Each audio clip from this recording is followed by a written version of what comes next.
Oh my God, I don't even remember. I think it's 10 years ago. Just this idea about talking about intelligence.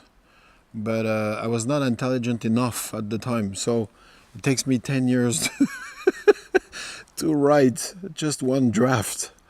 But I want to play with that. I met a couple of scientists and I was amazed by what they tells me. It was just about the cancer, about the cells, the fact that we have, hundreds of billions of cells who communicate just together, like 1,000 signal per second per cell. The web is nothing compared to that. She's just a simple girl and she's gonna became the most ultimate knowledge on the universe. So I like to play with, you look stupid, you're intelligent, what's the, you can become one or the other. It was very interesting and very playful to play with that. So it starts with lots of conversation with big scientists. 12 of them were Nobel Peace Prize, and they are all of them in the ICM, the Institute for the Research about the Brain in Paris. It's a very beautiful center. And I work with these guys to make them talk.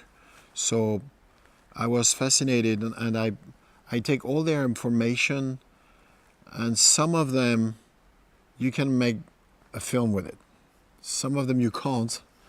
But I was just trying to find my food, you know. I'm obliged to have a professor in a film because I have to tell what's true.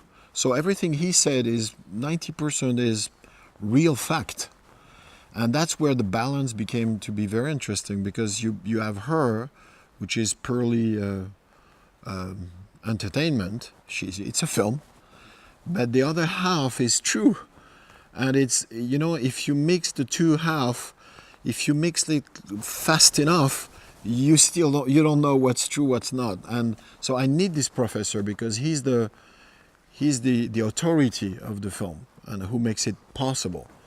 And it's also very interesting to see how a professor will react to something that he always imagined, but he never seen.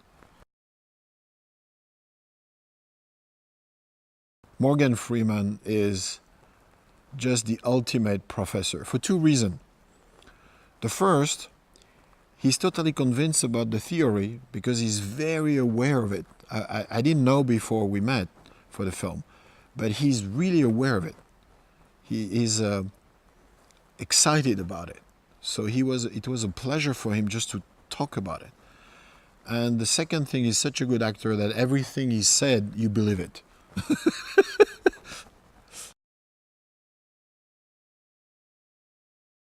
I'm fascinated by Chong Min-sik. He's one of the greatest actor I met. He's a superstar in Asia, in Korea, Japan, and all this. I think it's probably DiCaprio multiplied by Tom Cruise. He's really huge over there, and he's adorable. He's the sweetest, so he's not a villain at all. She read the script. The way she talked the first time about the script, I was in joy because she really understand the purpose of the story and all this, and she was excited about for the real reason, which is the story. So at this moment, for me, it was done. It was her for sure.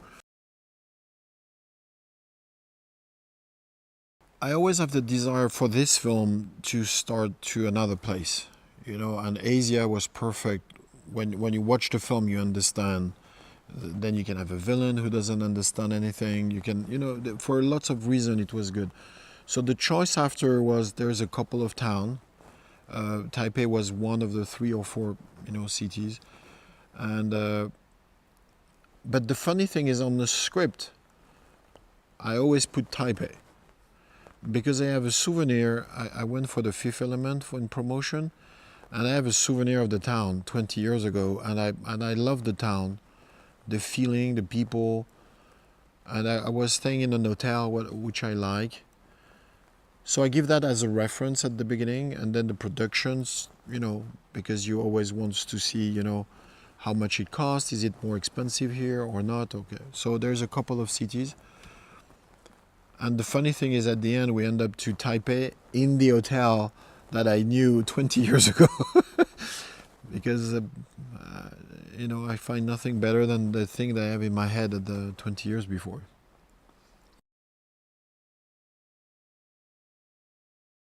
I want the people to travel.